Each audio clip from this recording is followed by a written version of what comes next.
So diving right into Jordan Peterson's 12 Rules for Life, a book that's really sparked a lot of debate. It's supposed to be an antidote to chaos, but is it more like a recipe for rigidity? That's the big question, right? Peterson's work is fascinating. He mixes hard science with, ancient mythology, which is a pretty unique way to look at self-improvement. But whether it's a cure or, a straitjacket, that really depends on the person. Exactly. And his earlier book, Maps of Meaning, sets the stage for these rules. How much does this new book build on that earlier, more complex work? Maps of Meaning is a really dense academic book, exploring mythology and the human mind. 12 Rules takes those core ideas and makes them easier for more people to understand. It's like the Cliff's Notes version, but with more lobster. Lobster? Sounds tasty, but I'm more interested in the controversial parts. Peterson's been accused of everything from misogyny to promoting dangerous ideas. How does the book deal with those criticisms? Let's talk about the lobsters. Peterson uses them as a surprisingly good metaphor for social hierarchies. What's the main point of that unusual analogy? The main idea is that dominance hierarchies are a basic part of life, from lobsters to humans. Peterson says understanding where you fit in these hierarchies and trying to improve your position is important for well-being. It's not about being a ruthless alpha, but about building confidence and skills to succeed. So it's about serotonin levels and posture?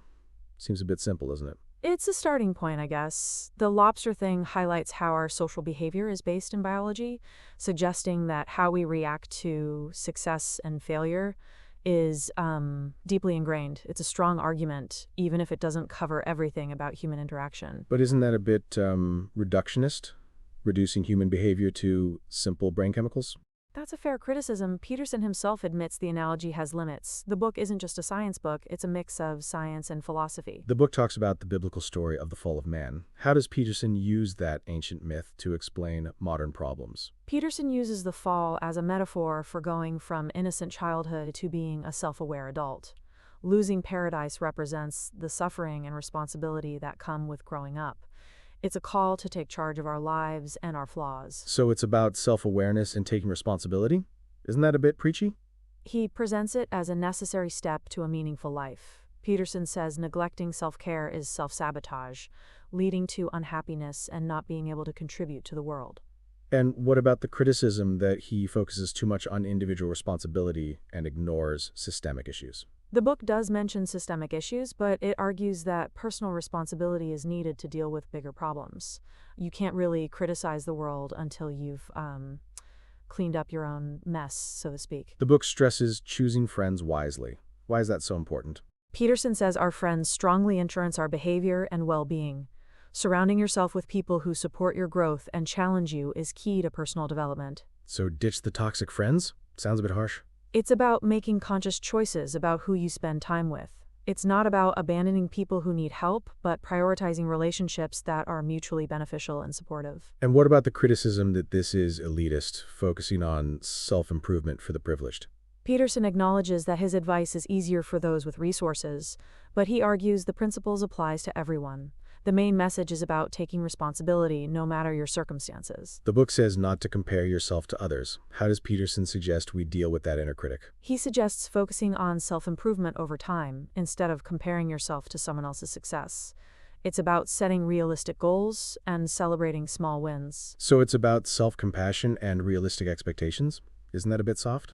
It's about finding a balance between self-criticism and self-compassion. That inner critic can be helpful, but you need to manage it. And how does the book address inequality in society? Doesn't focusing on individual improvement ignore systemic issues? The book acknowledges inequality, but argues that personal responsibility is necessary, though not enough, for positive change. It's about empowering people to take control of their lives, even in a flawed system. Peterson's views on raising kids have been controversial. What's his approach? He advocates for clear rules and consistent discipline, emphasizing teaching kids self-control and responsibility. He's against overly permissive parenting, which can lead to spoiled kids. So spanking is okay. That's a big issue. The book doesn't say spanking is okay, but it does say discipline is necessary, using whatever works best. The focus is on using the minimum force needed and adjusting the approach for each child. And how does this relate to broader societal issues of child development? Peterson argues that kids who aren't well socialized struggle more in life, and parents need to prepare their kids for real-world challenges. Overly protective parenting can be as bad as neglect. The book really emphasizes telling the truth. Why is that so crucial, according to Peterson? Peterson says deception to ourselves and others corrupts us and hurts our ability to build good relationships and a stable society. It's a basic principle for personal integrity and social order. So honesty is always best, even when it's painful or inconvenient? The book acknowledges that honesty is hard, but says the long-term benefits outweigh the short-term costs. Deception, even with good intentions, can have bad consequences. And how does this relate to the political landscape? Peterson's been criticized for being critical of certain ideologies. Peterson argues that many ideologies are based on lies and oversimplifications, and that can lead to disaster. He emphasizes critical thinking and facing uncomfortable truths. The book stresses listening carefully and speaking precisely. How does this relate to communication and personal growth? Peterson says precise language is essential for clear thinking and communication.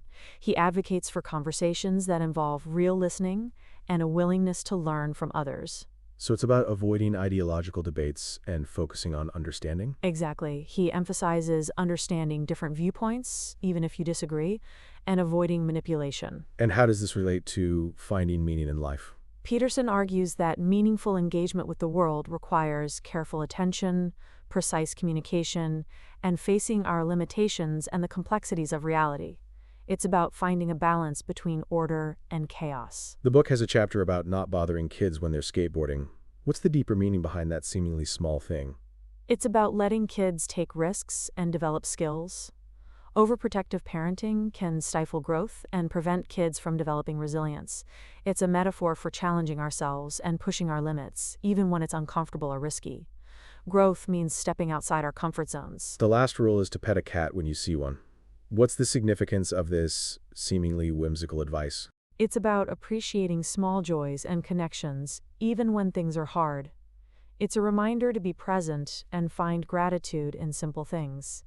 Cats, being independent, represent accepting limitations. So it's about finding balance and perspective, a counterpoint to the more demanding rules. Exactly. It's a reminder that life is a mix of joy and suffering, and finding meaning involves embracing both. It's a call to appreciate the world, even its harshness. So 12 Rules for Life is a complex book mixing science, philosophy, and mythology. What's your overall impression? It's a thought-provoking and challenging book that offers a unique way to look at self-improvement and finding meaning in life. Whether it's a successful antidote to chaos is something each reader has to decide for themselves. A book that definitely sparks discussion. Thanks for being here.